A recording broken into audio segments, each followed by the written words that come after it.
कहानी की शुरुआत सायर नाम की लड़की से होती है जिसे इंटरव्यू के लिए कॉल आता है और उसे इंटरव्यू के लिए वाशिंगटन डीसी में बुलाया जाता है। अब वो वहाँ के लिए निकल जाती है, लेकिन जब वो वहाँ जाने की कोशिश करती है तो रास्ते में उसे कई रुकावटों का सामना करना पड़ता है। कुछ जगहों पर उसे रास्ता बंद मिलता है जिसकी वजह से उसे कई बार दूसरे मोड़ लेने पड़ते हैं। अब जब वो दूसरी तरफ से जाने लगती है तो उसे रास्ते में एक कार मिलती है जिस पर दो लड़के होते हैं और इन दोनों लड़कों का नाम होलिस्टर और वैन होता है। अब जब वो यहाँ पर अपनी कार रोक देती है, वे लोग उसकी बेइज्जती करना शुरू कर देते हैं। अब इन दरिंदों से जान बचाकर सायर वहाँ से पैदल ही भागना शुरू कर देती है। वे दोनों भी उसका पीछा करते हैं, लेकिन सायर पैदल भागते हुए जंगल के काफी बीचों बीच पहुँच जाती है और वह पैदल ही अपना रास्ता जारी रखते हुए एक नदी के पास तक पहुँच जाती है। थोड़ी देर में रात हो जाती है, लेकिन उसे अपनी रात यहीं गुजारनी होगी क्योंकि उसके पास यहाँ से जाने का कोई रास्ता नहीं था। दूसरी तरफ रास्ते में खड़ी गाड़ी को देखकर पुलिस वाले भी वहाँ पर आ जाते हैं और वे आसपास के लोगों से उस गाड़ी के बारे में पूछने लगते हैं, जिसके जरिए वे लोग लिस्टर और बग के पास भी पहुंच जाते हैं। लेकिन ये लोग साफ मना कर देते हैं कि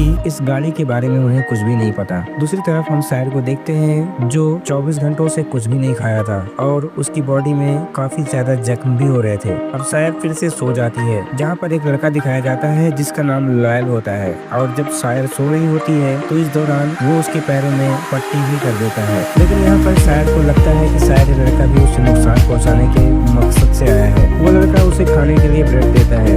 सायर उसे सारी बातें बताती है, लेकिन किसी तरह होलिस्टर और बग भी सायर को ढूंढ रहे होते हैं। तभी उन्हें रास्ते में सायर का एक कपड़ा पड़ा हुआ मिलता है, जिससे उन्हें विश्वास हो जाता है कि सायर अभी भी उनके आसपास ही है। और तब तक ये दोनों लॉयल के घर भी पहुंच जाते हैं और इन दोनों को इस लड़के पर शक हो जाता है, जिसके बाद पुलिस भी होलिस्टर और बग के पास पहुंच जाती है। यहाँ पर पुलिस वाले कहते हैं कि तुमने उस लड़की को जंगल की तरफ भगाकर अच्छा नहीं किया। यहाँ पर हम जान पाते हैं कि पुलिस वाला भी होलिस्टर और बग के साथ मिला हुआ था। दूसरी तरफ हम देखते हैं कि सायर लॉयल से कहती है कि उसे वाशिंगटन डीसी बहुत जल्दी से पहुंचना है क्योंकि उसका इंटरव्यू है। तब लॉयल कहता है कि अगले ही वीक में लिस्टर और बग दोनों बाहर जाने वाले हैं और जब उनकी गाड़ी मेरे पास होगी तब मैं तुम्हें वहाँ छोड़ दूंगा। तभी एक दिन लिस्टर और बग दोनों लॉयल के घर आते हैं। इस दौरान सायर को देख लेते हैं। इसी दौरान वे दोनों गन पॉइंट पर इन दोनों को ले लेते हैं। तब लॉयल कहता है कि मैंने इसे यहाँ पर काम करने के लिए रखा है। अब सायर कॉफी की मग को ओवन के अंदर डाल देती है, तभी ओवन से आवाज आती है। अब लिस्टर ओवन के पास जाता है,